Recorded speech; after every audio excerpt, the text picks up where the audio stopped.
자, 일본 입시에 대한 7분 수다, 7수다 이제 시작해 보려고 합니다. 한장선 원장님 나오셨고요. 예, 안녕하세요. 네. 일본 유학을 하게 되면 세 가지 이점이 있는데, 하나는 경제적 이점이 있고, 두 번째는 입시상의 이점이 있고, 세 번째는 아카데믹한 학문상의 이점이 있을 거로 생각합니다. 그 중에서 오늘은 경제적 이점에 대해서 이야기해 보려고 합니다. 경제적 이점이라고 하는 것은 일반적으로 이제 입시를 준비하는 과정에서도 그렇고, 두 번째는 거기 가서도 그렇고 생활하는데 아니면 학비 면에 있어서 이런 것을 살펴볼 수 있을 것 같은데요. 어떻습니까? 먼저 이제 유학 비용에 있어서는 가장 첫 번째가 이제 대학 등록금 학비죠. 근데 이제 일본에 대해서 잘 아시는 분은 이제 잘 아는 바와 같이 일본이 한 30년 동안 거의 물가가 오르질 않았어요. 네네네. 그래서 제가 그 대학을 졸업할 때 하고 지금 비교해도 네, 대학 졸업할 때니까만 한 5년 전 되겠네요. 그래. 한 이제 거의 한 30년 가까이 됐는데, 됐는데 네. 지금이나 그때나 등록금이 별 차이가 없어요. 네네. 신기하게도. 근데 한국 같은 경우는 등록금이 변화가 많았는데, 네네. 그러다 보니까 현재 이제 그 당시에는 한국의 등록금보다 훨씬 더 비쌌는데, 지금은 거의 한국의 등록금이랑 거의 비슷해요.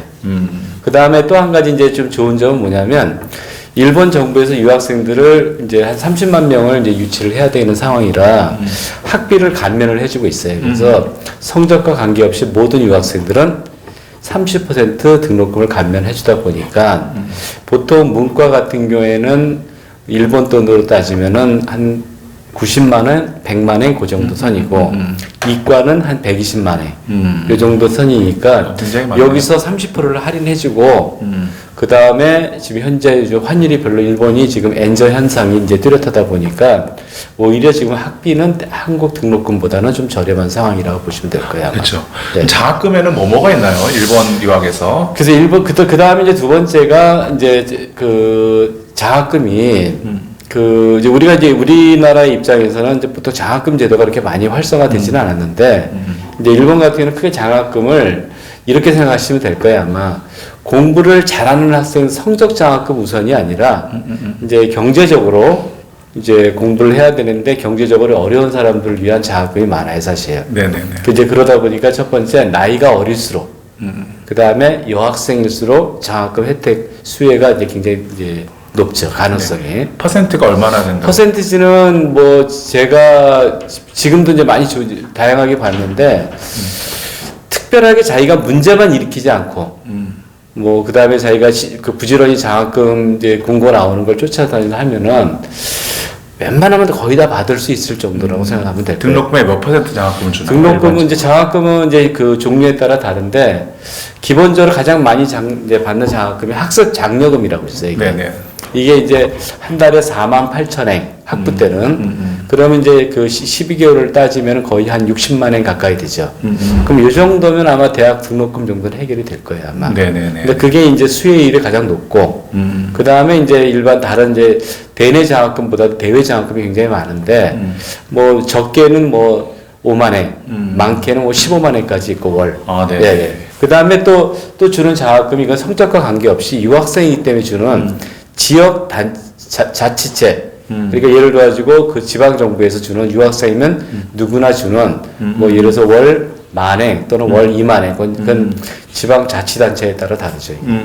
이제 그러다 보니까 기본적으로 그 대학 등록금 정도는 장학금으로 거의 충당된다고 봐도 무방하지는 않을 겁니다. 네네네. 근데 물론 이제 학교가 좋을수록 좀 유리한 건 있죠. 그 문무상 장학금 제도도 있지 않습니까? 예, 근데 문부상 장학금은 그거는 이제 항공료에서부터 네네네. 그 다음에 이제 생활비, 학비. 생활비는 학비의 경우는 대략적으로 월 12만 원. 그 다음에 이제 석사일 때는 15만 원. 박사과정일 때는 한 18만 원 정도라고 이제 보는데. 거의 학비를 학비를 100% 다 나오고요. 네네. 그 다음에 하다못해 이제 그 비행기 값도 다 나와죠. 이제 학비를 제외하고 주는 건가요? 그렇죠. 예. 그러니까 그러니까 이제 일본 유학은 사실은 이제 엄밀하게 얘기하면 우리가 미국 유학하면은 뭐 사실 이제 일단은 이제 돈이 필요하잖아요, 사실. 뭐 보통 연간 1억 이상은 필요하다고 하는데 일본 유학은 한 학기 정도만 그 부모님들이 좀 지원을 해주시면 뭐 대부분 아마 이제 아르바이트가 너무나 잘 돼 있고 그래서 장학금 자그마한 거 하나 받아도 개인적으로 좀 아르바이트만 좀 주 한 20시간 이내 요 정도만 해도 거의 부모님한테 경제적으로 의존하지 않고도 충분히 가능하다고 봅니다. 이게. 사실 그렇고요. 아, 예.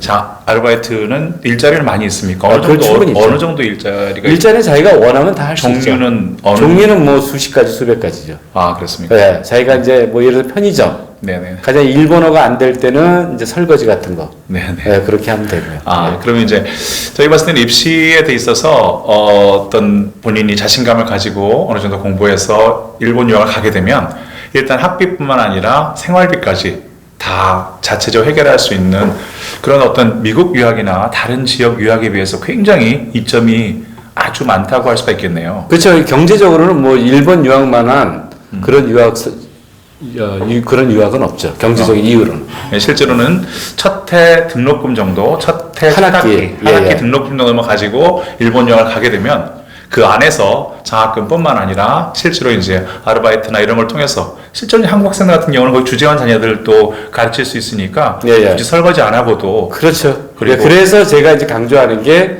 영어나 수학을 공부를 좀 잘하는 친구들은 가서 그 영어 과외, 그 다음에 수학 과외 자리도 굉장히 이제 잘하면은 이제 그런 자리가 있죠. 네. 그런 경우에는 보통 시급이 일반 아르바이트보다는 곱하기 3, 또 많게는 4, 이 정도까지 되니까 돈을 벌어올 수도 있겠네.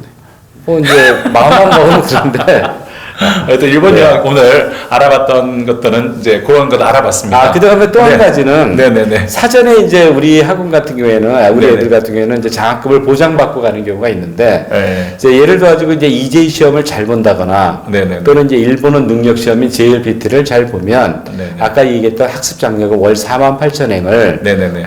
이제 보장을 받고 갑니다 이게. 아, 그러면 중복도 가능한가요, 이렇게? 그럼요. 중복도 가능하고. 근데 이제 어떤 거는 중복이 가능할 수도 있고 또 어떤 거는 중복이 안 될 수도 있는데 그거는 케이스 바이 케이스이기 때문에. 네네네네. 예.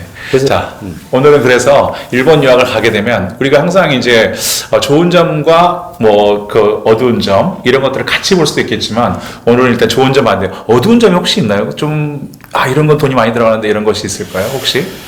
그래서 이제 경제적인 분야로서는 그렇게 어두운 점은 없을 겁니다. 네네. 단지 이제 뭐 본인이 시간이 지났습니다. 좀 더 구체적으로 저희가 나중에 이것들을 계산해서 월별 얼마가 들어갈지, 그 등록금은 얼마가 되는지 이런 것들은 저희 블로그나 다른 수단을 통해서 또 자세하게 설명드리도록 하겠습니다. 오늘 7분 수다 여기까지 마치겠습니다. 감사합니다. 예, 감사합니다.